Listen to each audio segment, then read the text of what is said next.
Hello दोस्तों, मैं अमित कुमार और आप सभी का स्वागत है मेरे YouTube channel success study point में। दोस्तों, आज मैं बिहार स्पेशल का पहला क्लास लेकर आया हूं, जिसमें हम लोग केवल बिहार के सामान्य परिचय की बात करेंगे। ठीक है। और मैं बताया था किसी भी टॉपिक को पढ़ने के लिए सबसे पहले उसके सिलेबस को क्या करना चाहिए, समझना चाहिए। ठीक है, सिलेबस क्या क्या चीज़ रहेगा इसमें। और ये जो है बिहार स्पेशल जो है कि बीपीएससी, उसके बाद Bihar triple S, Bihar SSC, और उसके बाद बिहार जो है एसआई, बिहार पुलिस, और बिहार के जितने भी स्टेट एग्जाम में यानी कि बिहार के जितने भी एग्ज़ाम बिहार में होंगे उसके लिए बहुत ही सूटेबल होने वाला है। ठीक है। तो सबसे पहले अगर मैं बात करूं कि बिहार स्पेशल जो है इसमें हम लोग का इंडेक्स या फिर टॉपिक क्या रहने वाला है, सिलेबस क्या रहने वाला है, उसे समझते हैं। ठीक है। तो सबसे पहले हम लोग क्या समझेंगे, बिहार का सामान्य परिचय। ठीक है, बिहार का जो सामान्य परिचय उसके बारे में जानेंगे। उसके बाद जो सेकेंड क्लास हम लोग का होगा यानी सेकेंड टॉपिक जो होगा वो हमारा क्या रहेगा, तो बिहार का इतिहास, जिसमें बिहार के इतिहास में प्राचीन बिहार, मध्यकालीन बिहार और आधुनिक बिहार के बारे में जानेंगे। ठीक है। उसके बाद जो हम लोग का बिहार का भूगोल है, ठीक है, उसके बारे में समझेंगे। जो बिहार का जियोग्राफिकल स्ट्रक्चर उसके बारे में समझेंगे। उसमें हम लोग का टॉपिक क्या क्या रहने वाला है, तो इसमें बिहार का भौतिक विभाजन, ठीक है, उसके बाद बिहार की जलवायु, बिहार का अफवाह तंत्र जितने होते हैं उनको समझेंगे। बिहार की मिट्टियों के बारे में समझेंगे, बिहार की मिट्टी कितने प्रकार की हैं और कौन सी मिट्टी उपजाऊ है, कौन सी मिट्टी उपजाऊ नहीं है, इनके बारे में समझेंगे। ठीक है। उसके बाद बिहार में वन एवं वन्य जीव के बारे में समझेंगे। और उसके बाद जो अगला टॉपिक रहेगा वो हम लोग का बिहार में जितने भी ये आपदा प्रबंधन हैं उनके बारे में समझेंगे। ठीक है। उसके बाद जो हम लोग का नेक्स्ट टॉपिक रहने वाला है वो क्या रहेगा, तो बिहार की अर्थव्यवस्था के बारे में समझेंगे। ठीक है।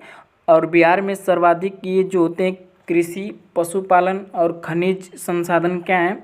ठीक है। उसके बाद ऊर्जा, जितने भी हमारे ऊर्जा केंद्र हैं कहाँ कहाँ पे अवस्थित हैं। ठीक है। और ऊर्जा के स्रोत क्या क्या हैं इनके बारे में समझेंगे। ठीक है। उसके बाद बिहार में जितने भी उद्योग होते हैं उनको समझेंगे। उसके बाद परिवहन के बारे में समझेंगे। ठीक है। और उसके बाद जो हम लोग का अगला टॉपिक रहेगा वो बिहार में जितने भी पर्यटन हैं उन्हें समझेंगे। ठीक है। और उसके बाद बिहार की जो जनगणना है 2011 के अनुसार जितनी भी जनगणना है वहाँ की पॉपुलेशन और मतलब हर एक चीज़ के बारे में समझेंगे। ठीक है। उसके बाद बिहार की राज्य व्यवस्था के बारे में समझेंगे। और राज्य व्यवस्था में हम लोग क्या क्या पढ़ेंगे, तो राज्यपाल के बारे में समझेंगे। ठीक है। उसके बाद विधान परिषद क्या है, बिहार की विधान परिषद में सीटों की संख्या कितनी है। ठीक है। ये विधान परिषद होता क्या है, विधानसभा क्या होती है। ठीक है। विधानसभा में जो निर्वाचित जो निर्वाचन होते हैं उनमें कुल कितने मनोनीत सदस्य होते हैं, बिहार से कितनी सीटें जाती हैं। ठीक है। उसके बाद मुख्यमंत्री के बारे में समझेंगे। उसके बाद स्थानीय स्वशासन के बारे में समझेंगे। ठीक है। उसके बाद जो हम लोग का अगला टॉपिक रहने वाला है वो जो है हम लोग का बिहार में कला एवं संस्कृति का टॉपिक रहेगा। ठीक है। इसमें हम लोग क्या समझेंगे, तो इसमें स्थापत्य कला के बारे में समझेंगे। ठीक है। उसके बाद बिहार की चित्रकलाएँ, जो प्रसिद्ध चित्रकलाएँ उन्हें समझेंगे। उसके बाद संगीत कला क्या है, उसके बाद लोक नृत्य एवं लोक नाट्य क्या है वहाँ के, उसे समझेंगे। बिहार का जो पर्व होते हैं, जो बिहार में त्यौहार जो होते हैं, पर्व त्यौहार, उन्हें समझेंगे। बिहार में मेला जो होते हैं, मेला किन किन स्थानों पर लगता है, ठीक है, और कितने प्रकार के मेले लगते हैं, ठीक है, उन्हें हम लोग क्या करेंगे, बहुत ही अच्छी तरीके से समझेंगे। ठीक है। उसके बाद बिहार के जो प्रमुख व्यक्तित्व हैं इन्हें हम लोग समझेंगे। ठीक है। और बिहार में कितने भी जितने भी महान व्यक्ति रहे हुए हैं उन्हें समझेंगे। ठीक है। और इन सब टॉपिक पढ़ने के बाद जो बच जाएगा वो हम लोग बिहार विशेष विधि में पढ़ेंगे। ठीक है। जो विविध बच जाएगा, जितने भी ये बिहार स्पेशल में जितनी मैंने टॉपिक बताई उस टॉपिक में जो बच जाएगा उसके बाद हम लोग क्या पढ़ेंगे, एक विविध का क्लास लेंगे। ठीक है। आइए चलते हैं हम अपने टॉपिक पे। तो सबसे पहले अगर मैं बात करूं तो हम लोग का पहला टॉपिक क्या है, तो बिहार का सामान्य परिचय। ठीक है। सबसे पहले बिहार का क्या हम लोग समझते हैं, पहले उसका सामान्य यानी जनरल इंट्रोडक्शन समझते हैं। ठीक है। अगर मैं बात करूं कि बिहार जो है, बिहार का नामकरण कैसे हुआ, यानी कि बिहार का नामकरण, ठीक है, तो 12वीं सदी में बौद्ध बिहारों की बहुलता के कारण इस क्षेत्र का नाम क्या पड़ा, बिहार पड़ा। ठीक है। यानी कि जो 12वीं सदी में जो बौद्ध बिहार थे उनमें उनकी अधिकता के कारण क्या पड़ा, 12वीं सदी में इसका नाम बिहार पड़ा। ठीक है। और बौद्ध अनुयायी यानी कि बौद्ध धर्म को मानने वाले, बौद्ध को मानने वाले जो प्रार्थना स्थल था उनको क्या कहा जाता था, बिहार कहा जाता था। ठीक है। इन जो बिहार था उनमें कौन निवास करता था, तो बौद्ध भिक्षु क्या करते थे, उसमें निवास करते थे। ठीक है। आशा करते हैं इतना समझ में आया होगा। ठीक है। एक बार फिर समझते हैं। 12वीं सदी में बौद्ध बिहारों की बहुलता के कारण इस क्षेत्र का नाम क्या पड़ा था, बिहार पड़ा था। ठीक है। और बौद्ध अनुयायियों जो अनुयायी थे, ठीक है, अनुयायी जो मानने वाले थे, उनका प्रार्थना स्थान को क्या कहा जाता था, बिहार कहा जाता था। और इनमें क्या, बौद्ध भिक्षु निवास करते थे। ठीक है। आशा करता हूँ इतना समझ में आया होगा। उसके बाद अगर मैं बात करूँ इसकी भौगोलिक जो स्थिति है वो क्या है। ठीक है। इसकी जो भौगोलिक स्थिति है, बिहार जो है उत्तर पूर्व भारत में स्थित है। ठीक है। कहाँ पे स्थित है, तो उत्तर पूर्व में स्थित है। आइए इसे मैप के द्वारा समझते हैं। ये हम लोग का जो है, ये हम लोग का महाद्वीप है। ठीक है। इन महाद्वीप में ये हमारा क्या है, प्यारा भारत है। और भारत में बिहार का ये स्थान कहाँ पे है, तो इसे देखते हैं। तो ये हमारा प्यारा भारत है। इसको अगर मैं बांटूँ कुछ इस प्रकार, तो ये हमारा क्या है, ईस्ट है, ये हमारा वेस्ट है, ये हमारा नॉर्थ है और ये साउथ है। अगर मैं बिहार की बात करूं तो ये जो है उत्तर प्रदेश के बगल में हमारा क्या है, प्यारा बिहार है। ठीक है। तो बिहार का अवस्थित स्थान कहाँ पे है, तो ये कहाँ पे है, ये मध्य में है, यानी कि ईस्ट और नॉर्थ के मध्य में, इसीलिए इसे नॉर्थ ईस्ट कहते हैं। ठीक है। तो बिहार की अवस्थिति क्या है, तो उत्तर पूर्व भारत में अवस्थित है। ठीक है। आशा करता हूँ समझ में आया होगा। तो ये हमारा क्या है, बिहार है। ठीक है। ये हमारा क्या है, बिहार है। अगर मैं बिहार की बात करूँ तो बिहार का जो है पूर्व से लेकर पश्चिम तक दूरी कितना है, तो पूर्व से लेकर पश्चिम तक दूरी कितना है, तो याद रखेंगे 483 किलोमीटर दूर है। ठीक है। दूरी ये लंबा है। ठीक है। अगर मैं बात करूँ तो याद रखिएगा, जो पूर्व से पश्चिम तक की दूरी कितना है, तो 483 किलोमीटर दूर है। और उत्तर से लेकर दक्षिण तक कितनी दूरी है, तो उत्तर से लेकर दक्षिण तक दूरी कितना है, तो 554 किलोमीटर दूर है। ठीक है। 354 किलोमीटर दूर है। याद रखेंगे इसे। आशा करता हूँ इतना समझ में आया होगा। उसके बाद अगर मैं बात करूं कि अक्षांशीय विस्तार कितना है, तो अक्षांशीय विस्तार कितना है इसका, तो 24 डिग्री 20 मिनट और 10 सेकेंड नॉर्थ से लेकर 27 डिग्री 31 मिनट और 15 सेकेंड नॉर्थ तक है। ठीक है। और इसका देशांतरीय विस्तार कितना है, तो इसका देशांतरीय विस्तार जो है 83 डिग्री 19 मिनट 50 सेकेंड ईस्ट से लेकर जो है कि 88 डिग्री 27 मिनट 40 सेकेंड तक है। ठीक है। और मैं इस राज्य की आकृति की बात करूं तो इस राज्य का आकृति कैसा है, तो आयताकार है। ठीक है। आयताकार कैसे है, तो यहाँ पे जो है अगर मैं इसको चारों तरफ से कुछ इस प्रकार बनाऊं तो ये कैसा बनेगा, तो ये आयत के आकार का बनेगा। इसीलिए बिहार को क्या कहा जाता है, आयताकार कहा जाता है। ठीक है। आशा करता हूँ इतना समझ में आया होगा। उसके बाद अगर मैं बात करूँ कि 12 दिसंबर सन 1911 को दिल्ली दरबार में बिहार प्रांत बनने की क्या हुई, घोषणा हुई। ठीक है। यानी कि याद रखेंगे इस पॉइंट को, इम्पोर्टेंट है। ठीक है। 12 दिसंबर सन 1911 ईस्वी को दिल्ली दरबार में पृथक बिहार प्रांत बनाने की क्या हुई, घोषणा हुई। ठीक है। उसके बाद 22 मार्च 1912 में बिहार जो है उड़ीसा सहित प्रांत गठन की अधिसूचना या घोषणा की गई। ठीक है। इसे याद रखेंगे, 22 मार्च 1912 में बिहार उड़ीसा सहित प्रांत गठन की अधिसूचना या फिर घोषणा की गई थी। ठीक है।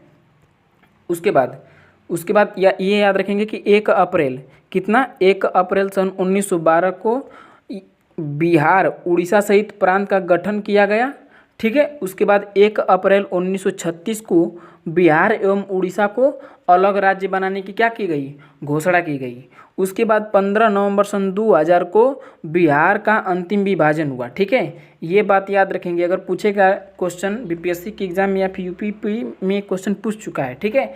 तो ये क्वेश्चन पूछा था कि बिहार का अंतिम विभाजन कब हुआ, तो याद रखेंगे 15 नवंबर सन 2000 को बिहार का अंतिम विभाजन हुआ था। ठीक है। उसके बाद झारखंड एक नए राज्य के रूप में अवस्थित ये अस्तित्व में आया, ठीक है। उसके बाद 46% भूभाग के साथ ये झारखंड जो है ये भारत का जो है 28वां क्या राज्य बना, ठीक है। उसके बाद अगला पॉइंट, अगर मैं बात करूं कि बिहार का स्थापना दिवस कब मनाया जाता है, तो बिहार का स्थापना दिवस जो है 22 मार्च को मनाया जाता है, ठीक है। अगर मैं बिहार के क्षेत्रफल की बात करूं तो बिहार का क्षेत्रफल कितना है, तो जो बिहार का क्षेत्रफल है वो 94,163 वर्ग किलोमीटर है, ठीक है। और ये पूछा जाए कि भारत के कुल क्षेत्रफल का कितना है, तो याद रखेंगे भारत के कुल क्षेत्रफल का 2.86% जो है भूभाग बिहार है, ठीक है। ये बात याद रखेंगे। उसके बाद अगर मैं बात करूं कि भारत का 12वां सबसे बड़ा राज्य कौन सा है, तो याद रखेंगे कौन सा है, तो ये बिहार है, ठीक है। ये किसके आधार पर, क्षेत्रफल के अनुसार, ठीक है। तो अगर मैं बात करूं कि क्षेत्रफल की दृष्टि से भारत का सबसे बड़ा राज्य कौन सा है, तो याद रखेंगे हमारा राजस्थान है, ठीक है। और राजस्थान का अगर मैं क्षेत्रफल की बात करूं तो कितना है, ये 3,42,339 वर्ग किलोमीटर है, ठीक है। उसके बाद दूसरे नंबर पे कौन आता है, मध्य प्रदेश। मध्य प्रदेश का अगर मैं बात करूं कि इसका क्षेत्रफल कितना है, तो याद रखेंगे 3,08,252 वर्ग किलोमीटर है, ठीक है। और तीसरा नंबर पे कौन आता है, तो महाराष्ट्र आता है। कौन आता है, तो महाराष्ट्र। और महाराष्ट्र का क्षेत्रफल कितना है, तो याद रखेंगे इसका जो क्षेत्रफल है 3,07,713 वर्ग किलोमीटर है, ठीक है। और उसके बाद चौथा पे कौन आता है, तो चौथा पे जो है हम लोग का आता है उत्तर प्रदेश, ठीक है। और उत्तर प्रदेश का क्षेत्रफल अगर मैं बात करूं कि बिहार की जनसंख्या यानी कि जनसंख्या कितनी है, तो बिहार की जनसंख्या जो है 10,40,99,452 है, ठीक है। और ये किसके अनुसार, 2011 की जनगणना के अनुसार ये कुल इसकी पॉपुलेशन है, ठीक है। अगर मैं बात करूं कि भारत के कुल जनसंख्या कितना है, तो भारत के कुल जनसंख्या का ये 8.60% है। आशा करता हूँ इतना समझ में आया होगा, ठीक है। उसके बाद अगर मैं बात करूं कि जनसंख्या के आधार पर बिहार कितने नंबर पे आता है, तो जनसंख्या के आधार पर भारत का तीसरा बड़ा राज्य कौन सा है, तो हमारा बिहार है, ठीक है। तो पहले नंबर पे कौन है, तो पहले नंबर पे हमारा उत्तर प्रदेश है। उसके बाद दूसरे नंबर पे महाराष्ट्र है, और तीसरे नंबर पे बिहार है, और चौथे नंबर पे कौन है, तो पश्चिम बंगाल है, ठीक है। आशा करता हूँ इतना समझ में आया होगा। अभी मैंने इसको बता दिया है कि उत्तर प्रदेश जो है बिहार जो है, बिहार का लंबाई कितना है, तो बिहार का लंबाई जो है ये 345 किलोमीटर, ये किधर से, तो उत्तर से दक्षिण की तरफ है। और इसकी चौड़ाई कितनी है, तो चौड़ाई जो है 483 किलोमीटर, ये पूरब से पश्चिम तक इसका विस्तार है। अगर मैं यहीं पे बात करूं कि समुद्र तल से इसकी ऊंचाई कितना है, तो समुद्र तल से इसकी ऊंचाई जो है 173 फीट है, ठीक है। लगभग कितने, 53 मीटर है, ठीक है। अगर मैं बात करूं यहाँ पे कि इसकी यहाँ पे औसत वर्षा कितनी होती है, तो 112 सेमी होती है। कितनी होती है, तो 112 सेमी होती है। आशा करता हूँ इतना समझ में आया होगा। आगे चलते हैं।